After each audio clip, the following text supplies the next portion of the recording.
De nombreux pays à travers le monde ont adopté des systèmes d'imposition avantageux afin d'attirer chez eux de riches contribuables.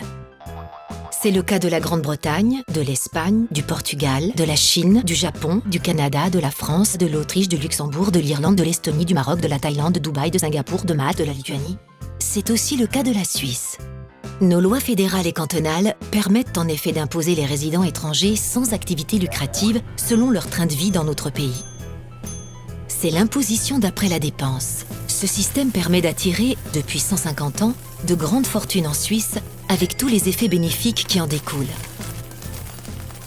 Aujourd'hui, une initiative voudrait supprimer l'imposition d'après la dépense. Si elle venait à être acceptée, cette initiative provoquerait le départ massif de ces riches contribuables étrangers, ce qui représenterait une perte fiscale de 1 milliard de francs par an pour la Suisse. Une perte de 160 millions par an à Genève, soit 16 mois de subvention aux établissements pour les personnes âgées. Une perte de 154 millions par an dans le canton de Vaud, soit le budget des transports publics du canton. Une perte de 62 millions par an dans le Valais, soit l'équivalent de la totalité des charges du personnel de la police cantonale. Suite à ces pertes fiscales, il faudra soit se priver de certaines prestations publiques, soit augmenter les impôts des contribuables suisses. C'est la classe moyenne en particulier qui en fera les frais. À Zurich, par exemple, où la loi a été abolie en 2009, 50% des riches contribuables ont quitté le canton dès la première année. En 2010, l'équilibre fiscal n'a été conservé que grâce à un très riche contribuable qui est resté, mais celui-ci a quitté le canton dès l'année suivante, accompagné de nombreux autres, laissant un trou béant derrière eux.